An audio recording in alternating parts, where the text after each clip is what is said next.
prevalence.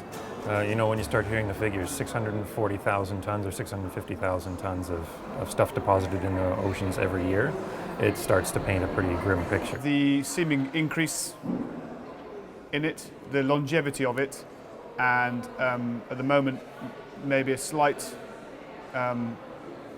reluctance to admit the scale of the problem.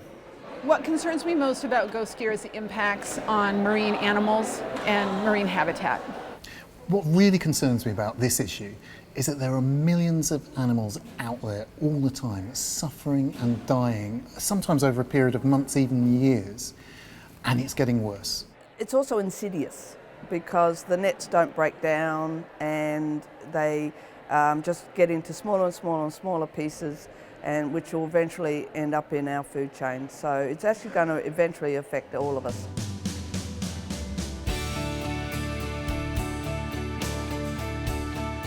I joined the Global Ghost Gear Initiative because ghost gear or derelict fishing gear is something that I've been working on for about 13 years in my home area in Puget Sound.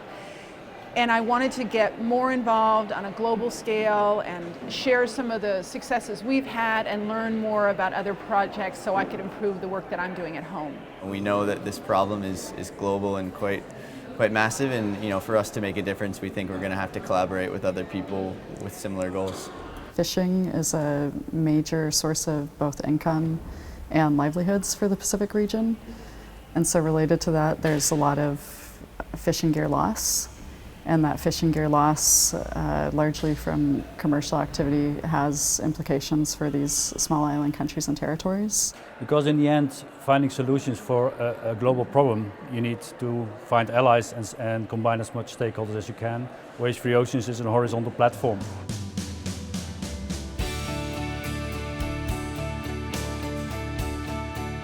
Key action that we'll take is data sharing.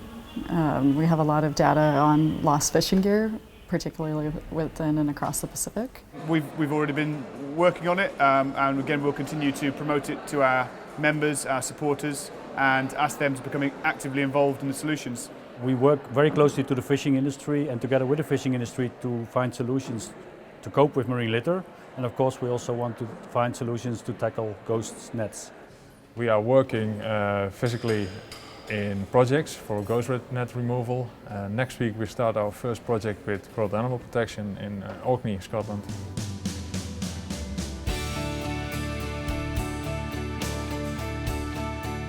I hope that Triple GI will prove a catalyst to get all of those local solutions that we're seeing around the world taken up on a global level. And instead of helping the thousands that they're helping now, they help millions across the world. The thing that's missing at the moment, and I hope Triple GI will achieve, is a coordinated effort, because there's a lot of good work going on, but it's all scattergun. I hope it will raise awareness for the issue.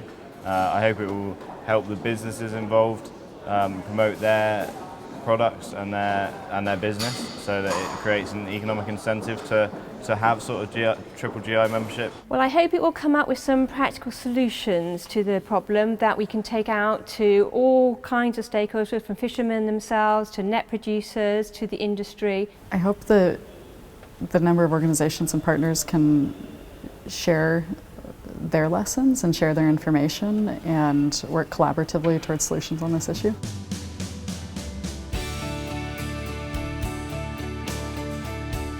I think it's great to get people together in a room from many different backgrounds, both from government, from industry, from NGOs, diverse languages, different continents. I think you get a different perspective on things. I like that it's very open. They've invited people from all sectors. It takes a really holistic approach to the problem. It doesn't just point at one issue. It tries to take everything into consideration. I think if you're going to solve a problem of that magnitude, you really need to do that. We bring a lot of knowledge to the table, and it's also, we can contribute as much as we want, big or small. So far during this meeting and the previous one I attended last week is a sense of realisticness, if that's a word.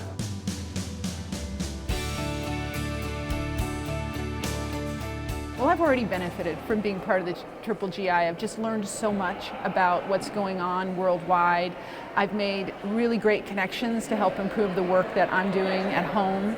Bigger voices, more people together, greater effect. A lot of times we think we operate in a bubble in South America where we kind of run our recycling collection program. So I think for us, just expanding our horizon and seeing what else is going on out there. Personally, I just think that I'll be feeling great about having done something that matters.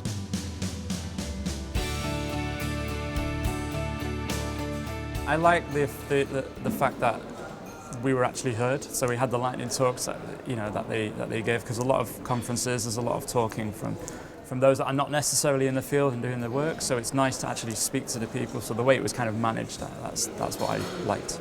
I'm sure I'll echo everyone's thoughts. Really, is that just meeting the number of people from all over the world that are working on similar things, that have similar passions. I've not enjoyed so much realizing how little I know and how much some people know. But that's a brilliant aspect of this kind of meeting. Yeah, it's just passionate people together. It's just what we like and what we need. I just came in last night, so the dinner for me was a very good meeting old friends again, which we met last year in Slovenia. The networking. I love catching up with everybody.